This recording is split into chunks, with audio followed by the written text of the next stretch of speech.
So tonight, as I said earlier, we're going to focus on organizing your ESL ministry. We want you to be successful. We want you to have the opportunity to reach the nations. And so we want to help you with some of those administrative things, perhaps that are most challenging for you in your ministry. And so that's why we did this series to help you get ready for the fall. And we hope that many of you are looking toward that time frame, the fall or maybe early next year, to get in your ESL ministries. So that's the reason that we've done this. And so I just want to make a couple of introductions, and then I'm going to disappear and leave it to the experts.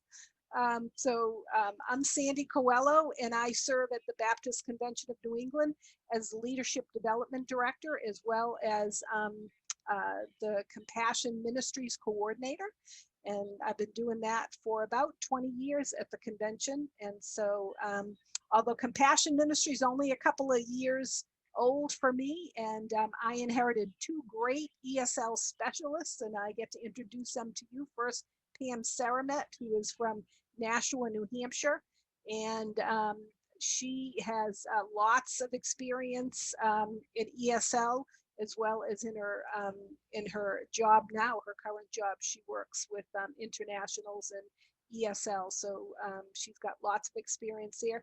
And then, of course, the other specialist here in New England is Maddy Miller, and she lives in Rhode Island, Tiverton, Rhode Island, and she too has lots of experience. Even now, she works with some community organizations, and she really helps people who need that bridge with their language. So very fortunate to have both Pam and Maddy with us tonight. And so they're going to take it away. So hi, Pam, and hi, Maddy. Thank you for facilitating tonight. Yes, I'm Pam, and I've been involved with ESLs, for a long time, over 20 years probably, but I started as a volunteer. So I didn't, just kind of as a mom, a van driver, and then I met Maddy again. Maddy and I, our lives kind of come together, and then they go apart and they come together. So we kind of met at the BCNE training, basic training. And from there, we went to Alabama together to be trained in order to help teach teachers how to do this. So I'm really glad that you're here. And that's who I am. And you want to introduce our panel, or start to introduce our panel? Oh, sure. I thought we were doing us and then the panel. Oh, okay. So I have the pleasure of introducing Susan Russo. She was on with us last time. And for those of you that haven't met her, she's been the director of the ESL and Citizenship Ministry at Southside Baptist Church in Jacksonville, Florida for 8 years. She received her Master's of Science in Education degree in TESOL from Shenandoah University and has taught ESL in the United States and abroad for the past 15 years. She leads ESL trainings for churches throughout the state. She serves on the planning committee for the Florida Baptist Convention English Language Missions annual and regional trainings. Boy, she does a lot. She met her husband, who's from Burma, in a refugee camp in Thailand. And together they have 2 small children. And we're so glad, Susan, that you're with us tonight. Absolutely. Thank you. And it's my pleasure to introduce 2 ladies. One lives in Louisiana and the other is in Texas. Anne is in Amarillo, Texas, and Deb is in Louisiana. And between them, they have 66 years of experience. That makes us sound really old.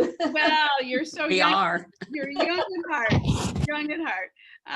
Deb has the wonderful experience of having connections to Louisiana Tech University, where her husband taught for a long time until he retired, and she got involved in 1981 when some ladies in her church decided to offer English lessons to international women that they had noticed. So God put them on their heart. And then in 1984, this is amazing, they organized a ministry called Friendship International. and it was sponsored by several churches, from what I understand, Baptist churches in Ruston. And it was through the women's organization that they got going with that. And so she just really feels that this has been the call on her life, and has developed, received the same training that we have, and has trained many as a National Literacy Missions ESL trainer. And she's also done many short-term English language classes overseas, working with somebody who organizes 2-week, improve your English in several countries. So Deb, we're so honored that you've been able to join us tonight. My pleasure. Thank you. And then Anne also started because of a friend that she needed, who needed to learn English, and she actually, you went to her town, right? And it was the next year that in Amarillo at her church that they started classes on different days, because their community was blessed with another church who was already teaching ESL. So they collaborated with the other church and didn't offer classes at the same time. So that probably gave ESL students, 3 or 4 days worth of classes they could choose from. And I love this story. And they started with 30 students, and at one point it grew to 475 students, but they figured out they had to limit it to 300. That blesses my socks off, because of space. But she's got, Amarillo was a refugee resettlement city. So she's got 2 different social service resettlement agencies that they work with, and they have folks from 75 different countries, which is amazing. But I imagine she said a third of them are Hispanic, Mexico and Central America. And she throws bouquets at her husband for having been a loyal, faithful helper, lugging things and setting up the AV equipment and driving the van, and we sure appreciate our husbands, that's for sure. So again, Anne, thanks for being brave enough to come back again for a second. You're welcome. Can I say that Debbie Corley was my trainer when I love it. You really make me sound old. I love it. And Pam and I had our trainer on last time, and Sue Austin was our trainer. So it's a small world. So, okay, welcome. And shall we move on to our first area? But before we begin, we really just are hoping for more to allow space for our participants tonight to ask questions that deal with your personal situation. How would you handle, because we have all this wonderful experience with Deb and Sue and Anne. So if we can, pick their brains, it would be wonderful. So tell us your concerns or your worries. And I think I know our first area is going to be on prayer, which we have just it's so vital, so critical. To get lots of prayer going on in your church body behind the ESL ministry. So Pam, you want to take that away? Sure. So for the prayer, last time we talked about some important points. Sandy, did you have a slide of that?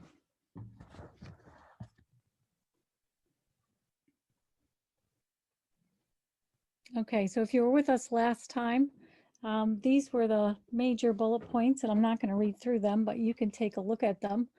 And if you missed last time, just a reminder that you can watch the video, which is up at bcne.net on our website. So I guess I'll just shoot out this question for our panel tonight. What would you say to our attendees? What are the big ideas around prayer that can translate into any setting? So what are the staples that would work in whatever setting that they choose to start their ESL ministry?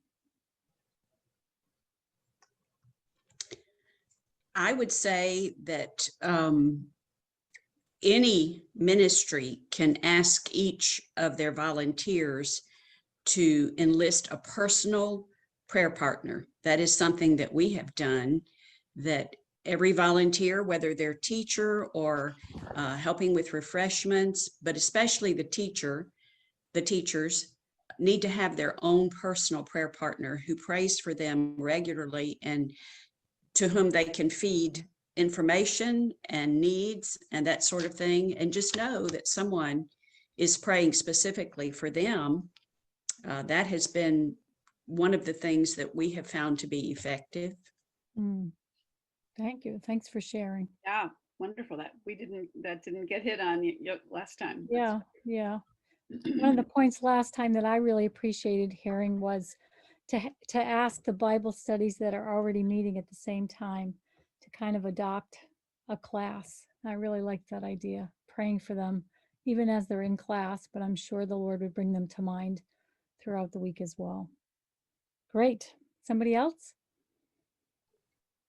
We also talked about you're sharing a room with other groups, maybe meeting in a room where a Sunday school class meets or a Bible study group on a different day, and asking those groups to pray specifically for those specific students who meet in that room. Whether or not you want to share their names, that's up to you, but you could tell them how many students and what countries they're from and that sort of thing, and ask them to pray for those students. Yes, and you certainly can reciprocate and pray for the Sunday school class or the Bible study that meets in your space as well. That's awesome. Thank you. Anything else?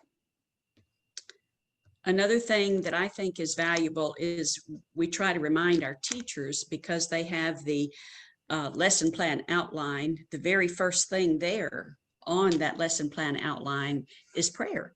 And so we remind our teachers frequently that that needs to be priority before they even begin a lesson. They need to be praying about their students, about how they're going to present the lesson, all aspects of it before just jumping in and preparing a lesson, that prayer is key. And it's right there on the lesson plan to remind them. Yes. And I think one of the ways that we can incorporate biblical materials, which we're talking about, which is a major difference when we talk about, a Bible-based ministry versus just a regular ESL class, is that if you put prayer as part of your routine, then your students get to see how important prayer is to you as well. So I agree, when we're preparing our lessons, we definitely need to pray, but also make it part of your routine so that each class starts with prayer and maybe asking for prayer requests. At the beginning, you might not get a lot that want to share, but I think they see your concern, and that gives us a kind of a place to, if they do share a request, to ask them the next time, so how's it going, or how was your appointment, or whatever their request was. Is your grandmother feeling better?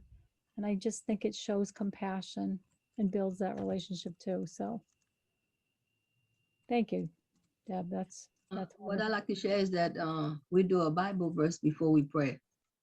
Yep. There you go. You're getting the word in as well.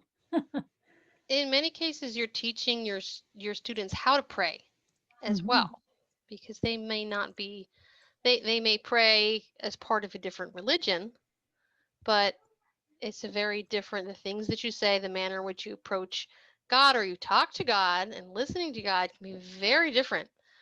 So one of the things that we do during our large group time is, of course, we pray, but I prepare the prayer in advance so that my prayer is a PowerPoint slide, and it's pretty short. I try to use language that's not churchy language, and that's at an appropriate level. But I always say, I'm going to say a prayer now. If you'd like to pray with me, we can all pray the same prayer. It's up here, and you can say it out loud. You can just read the words. If you don't want to pray, that's okay too. But that way we're kind of all participating in a similar experience together. And the prayer is also on the handout that they get that has the verse and the Bible story and the target language, whatever it is that we're doing. There's always the prayer at the bottom so they can take it home. And if they want to then pray again later, and using that as a model, they can do that. That's great. That's an awesome example. And if they're wanting to practice it, their reading, as many do, what better resource than to give them a prayer that they can practice? That's great. What a wonderful idea. Good. Any other? I think this might have been spoken about in the last meeting, but one thing that I think is very valuable is that on the day of classes meeting, the teachers get together 15 or 20 minutes before class time to have a brief prayer time together, just to kind of pull together and to remind themselves of particular issues that might be there. I know in more recent years, we've kind of gotten away from that in our ministry, probably because of some leadership changes, but I think it's telling in the numbers of students we're getting currently and that sort of thing. And it's something that I was reminded of as I was preparing for this meeting, that we've gotten away from that and we need to get it back. We need to be doing that every week. So I think it's important for the teachers and all volunteers to be a team when it comes to praying together. Yep, I agree. Wonderful. Great. And sadly, that's an easy time to just kind of gloss over. So, you know, you have to be very intentional and you know, very, very upfront saying, you know, 6:45 to 7, you know, don't be late. Be, you know, be there or be square, because that's when we're praying. So, good point. And that's part of leadership. Okay, I see some question marks. So do our participants have any questions you either want to put into the chat or throw out relating to, you know, a problem or a challenge in your area about prayer? I'm just wondering, has anyone ever said no to prayer in our panel's experience? Have you ever had any pushback from pastors or, you know, elders saying, oh, that's not important? Why, you know, why are you asking me to do this? No. Never in my I would experience. say yes, because Yeah. I had offered someone, I said, well, come to our ESL program and pray with us. The person told me no. He wasn't come, but he was a pastor though. Oh dear. Yeah. Mm-hmm. Yeah. We've had students who, when we started to read the Bible verse, objected to that and would not go down to large group time where we had singing and another Bible story because they were Muslim. And so how did you handle that, Anne? Well, the first year there were only 2 or 3, and so I met with them during large group time, and we just went over, you know, practiced some English. We didn't have but 15 minutes, you know, by the time they got their refreshments. Mm-hmm. We went over maybe some current events or something like that. And I always included a Bible verse and prayed with them. So I don't know why they objected to going down to large group, you know, when they would do that with me. The next year we had a much larger group that would not go down there, and they were causing a disturbance in the hall. And one of our pastors said they either go to large group or they can't come. Broke my heart, you know, because my response to that was, how are they going to hear about Jesus? Right. Mm-hmm. Right. But sometimes you have to deal with that. Yeah. Right. Well, and if other people can't learn because they're being disruptive, that's not a good witness either. So it's a very hard line to walk sometimes. Yeah. No, she didn't mean there was class time. It was like it was a group together. They were in the hallway. Yeah, they were in the hall during large group time. Yeah, they were not in class. No, it wasn't in class. Mm-hmm. It was large group time. Yeah. Yes. But they weren't following, you know, they weren't following the program. That's right. Yeah. So did they go to large group or did they stop coming? No, they quit coming. Most of them did. I wouldn't miss that opportunity. I would have still communicated with them. because I would make sure they understand that no, it's not that. Just keep coming and it's okay. You can sit out, you can sit in another classroom, that's all. Yeah. But because you sit in another classroom, that doesn't mean you don't hear the gospel. Yeah. So you make sure you have the sound system on the big room, in the large room, so everybody could hear in the floor. So you have to use the wisdom so you could know how to move it around. Right. So, all right, well, let's on to our next topic so that we get to cover all four tonight, and getting the word out, promoting it. So here's a real life question for our panel. How do you determine what's the best promotional strategy for your ESL ministry? I have a feeling someone's going to say trial and error. But is there another, is there any wisdom for those of us that are working towards getting the ministry going this fall? I think you have to know your area and where internationals are likely to be. Where are they going? That they're going to see anything that you're going to put out. Like, are they coming by your church? In which case, someone suggests to have that big banner, out in front of the church. But if they don't normally come by the church, they're not going to see the banner. So you really have to think about what are our international populations around our church, where are they going, what's important to them, and then meet them there at those places. And not like personally, but maybe, but I mean like with flyers or, posters or the information you're putting out. I certainly think that's true initially, because it is pretty much trial and error. You do have to just think about it. I know when we started in 1984, we just made a list of all the places that are frequented by internationals in the community. And that included the university, where there was an international director. But as you mentioned last meeting, laundromats and restaurants, ethnic churches. We only have one in our community, but we made sure they knew about it and promoted it. And we also made business cards for our volunteers to carry around with them, so that if they ran into somebody in Walmart or the grocery store, they could stop the person and say, hey, are you interested in learning English? And here's the information and that sort of thing.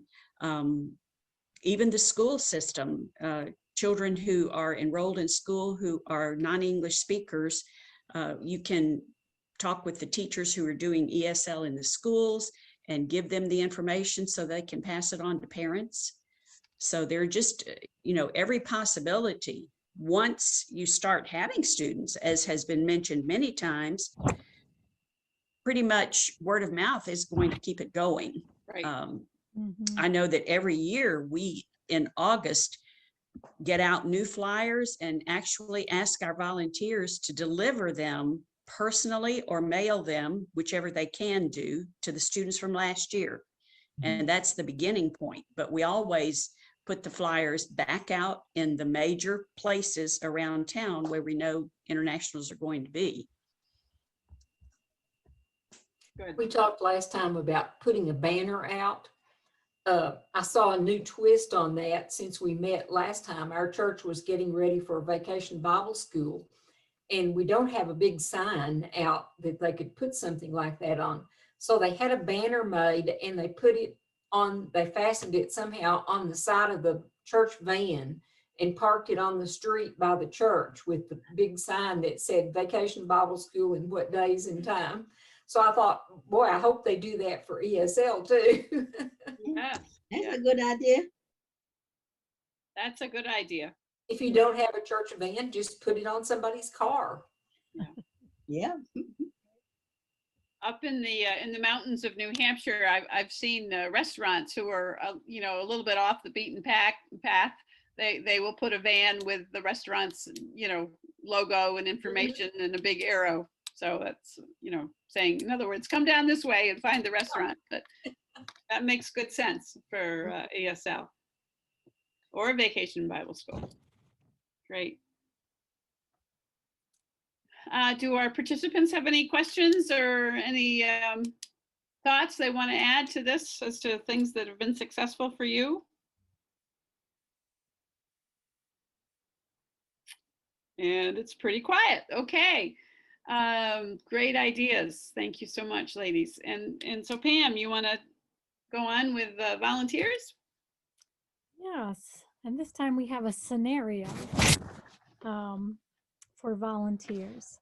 So Community Baptist Church is planning to have their first ESL class this September. They have 3 people trained as teachers. Only one of the trained teachers can commit to the ESL ministry full-time. So what would you say is the best way to structure the ministry? And what are some ways to continue building up the leadership for this ongoing ministry? Do I need to give you the pieces again? No, I could answer. Since one person is willing to go full-time, the others who go part-time will mix up the days. For example, if you have it Monday, Wednesday, if the person only felt allowed to come on Monday, so the teacher combined a lesson, so that way they could be able to work together. So each teacher, one is on Monday, one is on Wednesday, so they know what each other's doing. So that way the class will be able to go. Okay. Okay, good.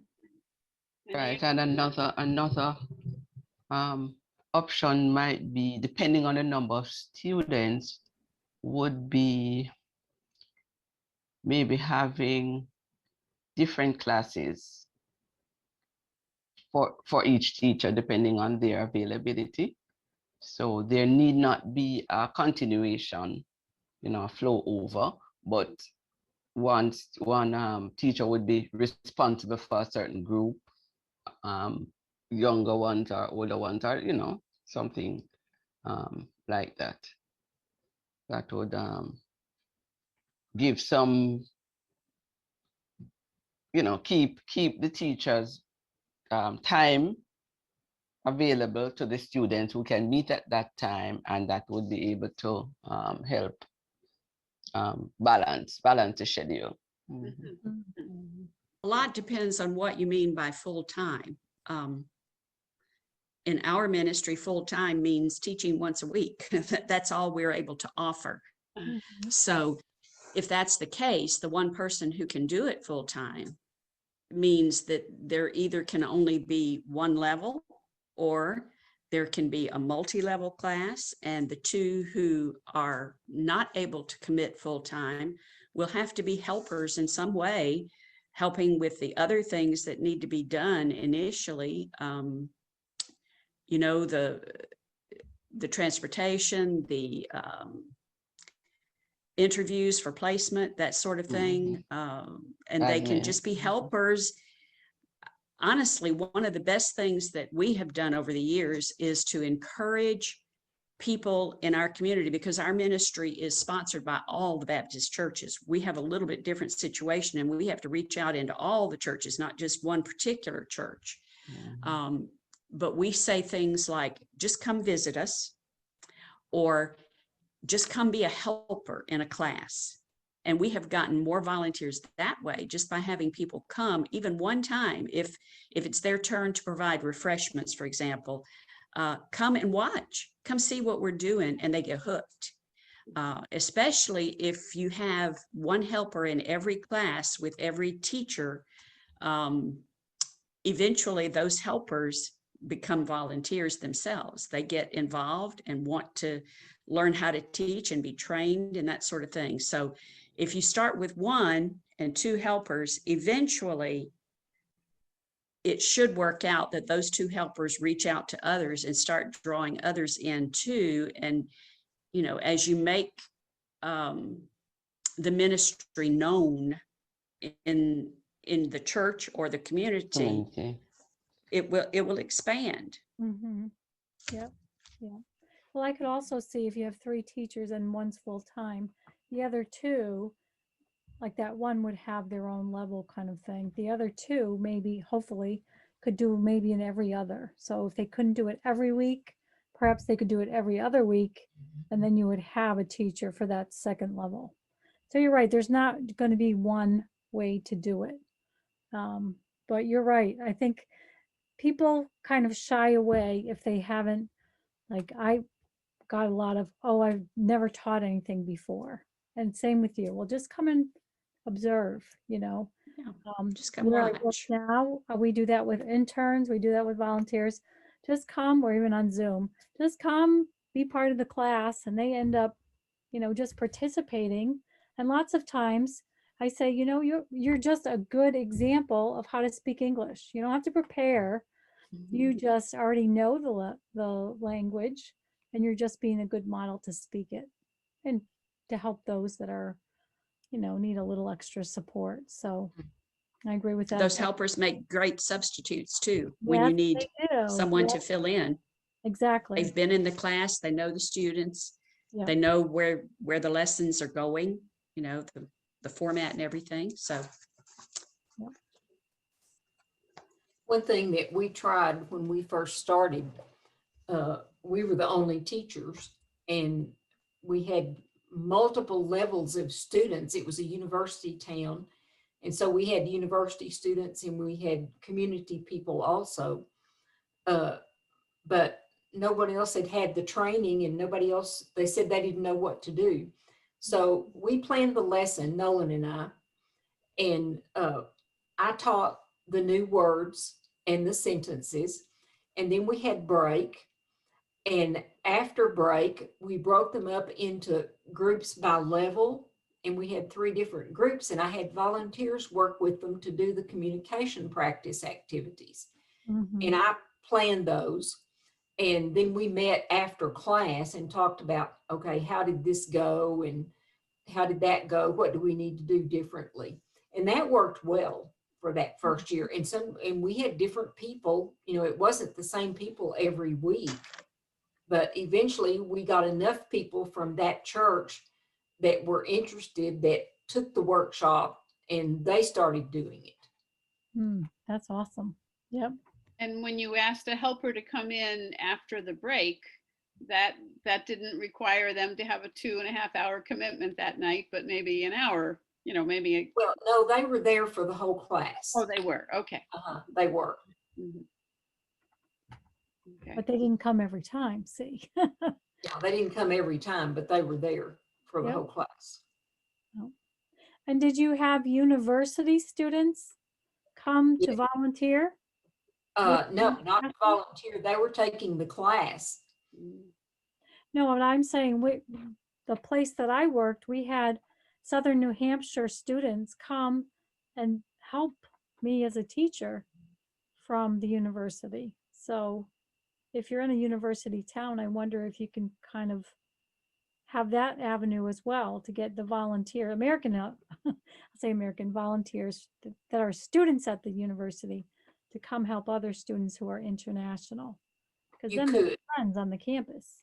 Yes, and we've had even high school students that came and volunteered. They were teachers' assistants, you know, and they helped with the class.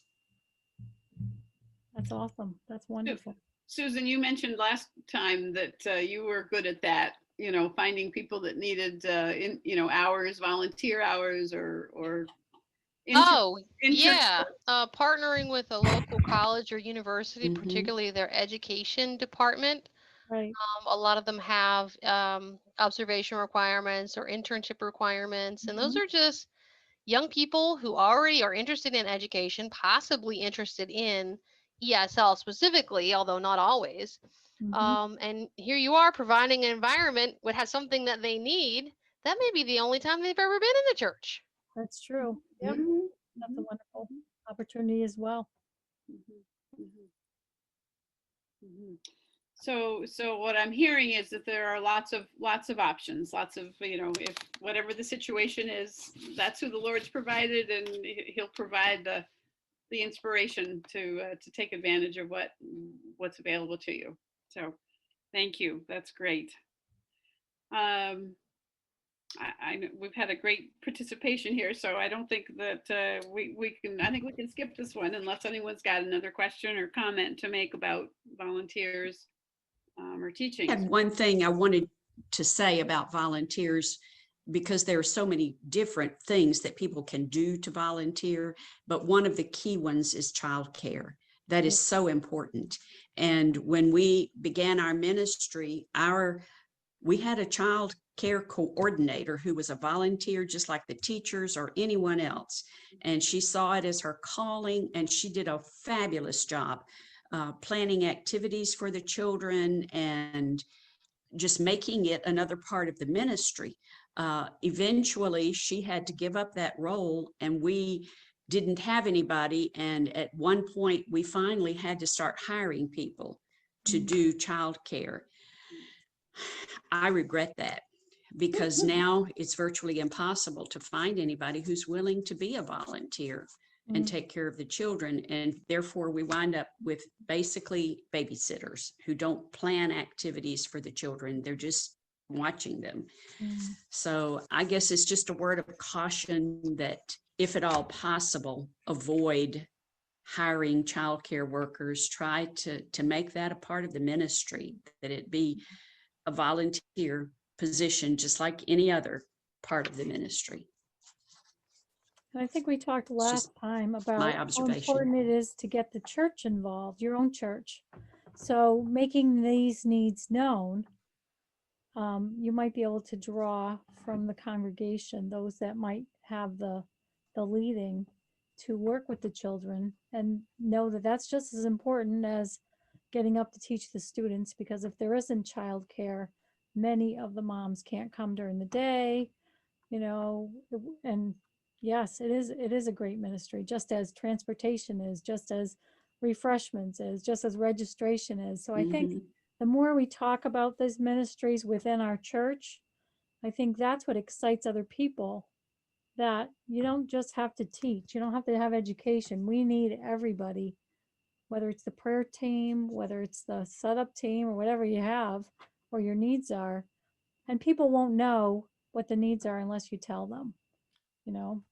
I just think that's a great thing. And childcare, I think, is one of the things that I know for my morning class prevents them from coming. And one reason that my Zoom class attendance has grown is because the kids are in the background, they're making a lot of noise, but at least the moms are on and they're like really trying to listen, and that's how it works for them.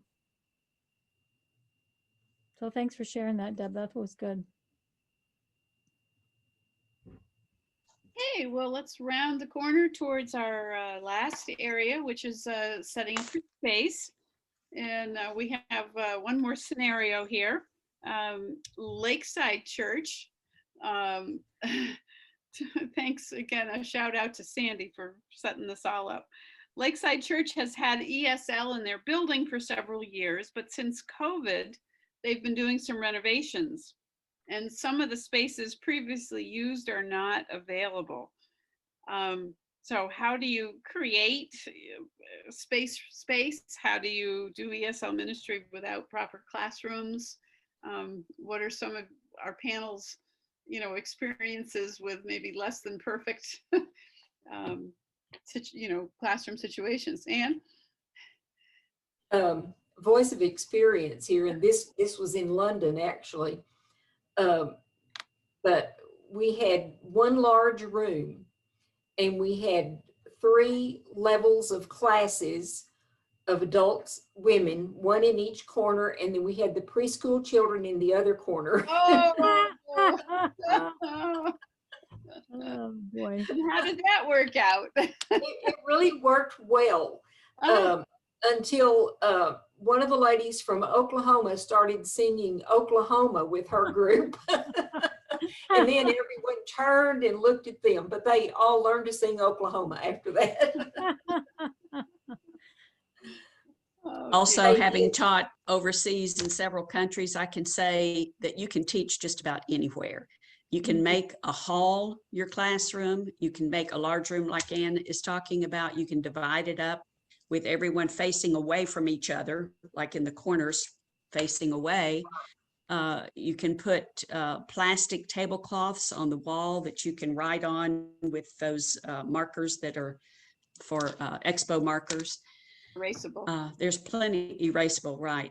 Plenty of ways to make use of whatever space is available. I taught in a stairwell one time in our church. That was the only place we could meet. Even outside under a tree. I've done Yes. that. Yeah, yeah. Again, with a board with erasable markers, something that you can just write on. Mhm. Susan, you're kind of quiet here. Have you had any disasters or any funny? Rainstorms.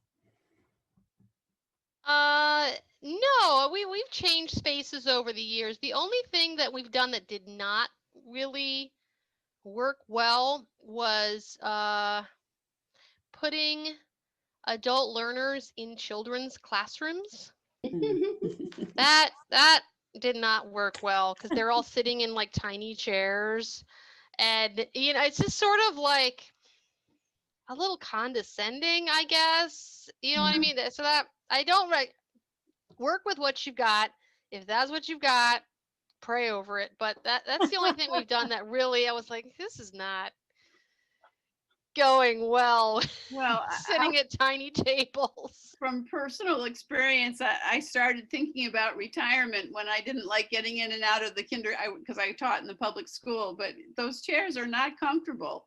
So there's one vote against putting adult learners in those small chairs. Absolutely right. You can just about teach because it's the heart that leads the lesson and the Holy Spirit. And we're not all blessed to have a room that you can close the door on and with whiteboards on 3 sides. You just pray about it and do the best you can. I know that one early ESL experience I had with a couple of kindergartners, the only room available was the gym. And it was much too big. So I got some of the tumbling mats and, kind of created a visual barrier. You just, need to be creative for coming up with classrooms or teaching space. And New England, it would be kind of tough to do that in November, December, January, February, March, and April, May. So, but we could certainly teach outside in the summer. Any thoughts from our attendees about, any space issues you've had that you've overcome, or any thoughts, any questions or comments? What I did do is that if I'm using the small class, I just want to bring out the chairs. That's all I did. They're bigger chairs, so the student can sit, and we just use the room. That's all. Yeah, just use the room. Yeah. Mm-hmm. Sure. It's just kind of basic human interactions. You want to think about their comfort, Yes. so that's that works. No, well, it's good that that question has come up and we have had so many answers, because it's not something that I myself would probably be creative in doing. I probably would not. Sandy says ESL in a box. I probably would not, know how to deal with situation like this small chairs for adults or that type of thing. But this sharing is very good. Helpful to see what can be done with what you have, which is what the Lord asks of us, to use what we have, what is in our hand. Right. Thanks. Absolutely. Well, there's a lot of churches in New England that are small and tiny. And so when I do put ESL in a box, is there some things that if people couldn't have a space, available to leave stuff, what would you suggest to be in a box where they would carry and go? We created crates for each level because who has that would be amazing. A devoted classroom. It's just a classroom all the time. But no, you have, moving furniture and Bible studies and different things. So we have a closet and we have a crate for each level, and the teachers know when they come in, you grab your crate, and it has, the whiteboard markers, the erasers, Usually the students' name cards, where they have their name, so those all are in there. An extra copy of the student book or whatever curriculum they're using in case someone forgot theirs, and anything else the teacher wants, and that's just put it back at the end, and that way there's a lot less scrounging in the closet for resources than there used to be with that system. Yeah, and of course you'd have pencil and paper, if that was important to the teacher, to do that. Yes, we do something similar. We also include student name tags in that box and the attendance sheet. Oh, sure. What We do a about- similar thing, but unfortunately we have to bring them home and take them back. So I have a rolling cart that I use that all of my stuff is in. We don't actually have a spot for our individual class crates at the church where we meet. But we do keep our supplies so that they're handy, including a pair of scissors. That's always a good thing to have on hand. And what do you do about student notebooks? Do they provide their own? Do they bring them back and forth? Do you keep them in your crates? What works the best? I have the Our student bring students- their book back to them. They bring it every week when they come. Right. Because I give Our them students homework. take them home to study and then bring them back with them. And depending on the student, they have workbooks that they also use. So most of them, if they want a separate notebook, they bring it themselves. I give them extra homework. Even though they have the workbook, I still give them extra homework so they could use their notebook and bring it back. Like Mhm, I may have them write their own Bible verse from their language. mhm. I gave them the Bible verse for next week. And I said, whatever language you speak, can you bring that Bible verse in? But you have to be in your notebook. That's a good idea. Yep. Because they're getting into the word that way, because it's homework. Yes. Of course, that's providing that they're literate. They're able to write. No, I would not go with the group that's below basic. I wouldn't do that to them. I would do the one who's above basic. That's my point. Yeah. So We talked a little bit last time about curriculum. Debbie, what do you use?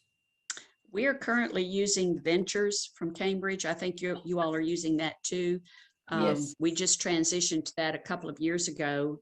We used Side by Side for a good many years. Of course, our ministry's been going for 35 years. And so it's good to change occasionally. We started with Expressways and then transitioned to Side by Side and now Ventures, mostly because we like all the interactive stuff that they provide on there, especially the QR code that the students can read on the pages and watch things on their phones. Nowadays, that's very valuable, gives them practice at home that they Yes, don't, have a lot of extra resources. just on their own, they don't normally Mhm. practice that much. I have not used this, but I've seen a series that's out from National Geographic. And of course, it has wonderful pictures in it, but it looks pretty good. We have not used it, but I noticed it at a state convention. And it Okay, you froze when you said what you were using. What is that you hadn't used, but you looked at it? National Geographic. Mhm. is it National Geographic ESL? Yes. Mhm. Well, I'm sure we I can hadn't seen that. look it up. Yeah, look it up online. They're always happy to show off their curriculum, for sure. Wow. Well, again, we I have one question. Is the Venture is grammar based? Venture book, is it a grammar based? Yes. Okay.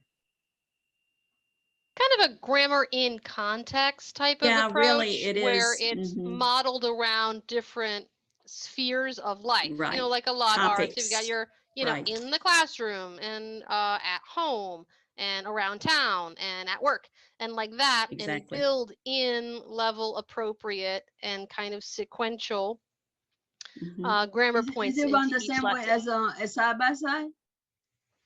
Side by side is more of a conversation based Mm-hmm. approach. Yes. I mean, It's a lot of similarity now, but that's Right, at its it's- core, that's the difference. But it does do, I mean, it does present grammar in the context of certain topics, just like Ventures does. Yes. Absolutely, yeah. Because I'm looking for a new book. The side by side had stopped doing that book. They have doing a new kind. So I'm trying to get the one that they could have the workbook with them. That's what I'm looking into. If you'll contact the representative in your area, you can go on their website Okay. and find out who that is. They'll probably give you a sample to look at. Okay. Is that Cambridge University Press for Ventures? Yes. It is. Okay. And they are very good about giving sample copies. Yes. Wonderful. That might be the best tip of the whole evening right there.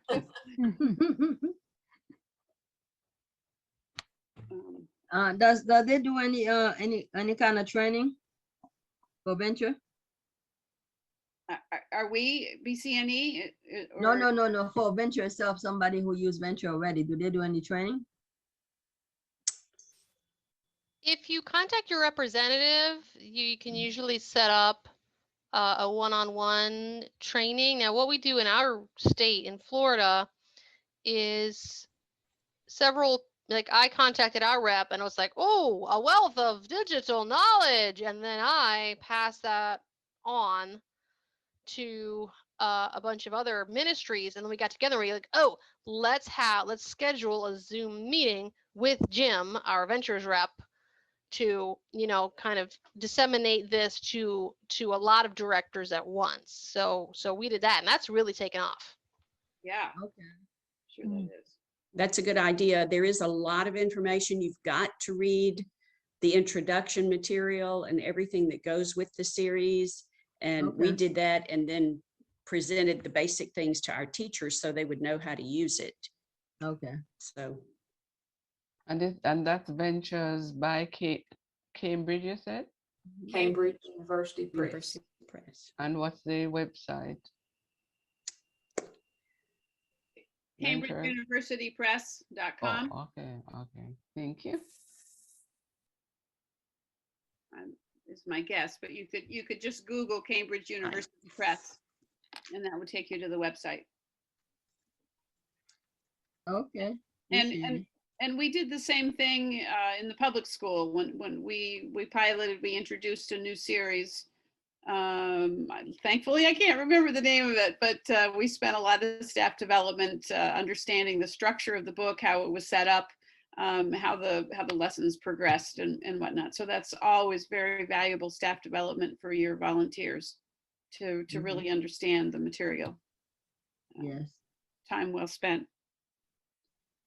Well, I'm looking at the clock, and I think we've come to the end of our time together. We will certainly wrap up by saying it's just been our joy to have such a wealth of experience join us from all corners of the east of the Mississippi, shall we say. But we just appreciate so much Deb and Susan and Ann being here. Oh no, Texas is not east of the Mississippi. No. Nor is Louisiana. Nor is Louisiana. Oh my goodness. Okay, I was just thinking south and east. Anyway, thank you so much for coming.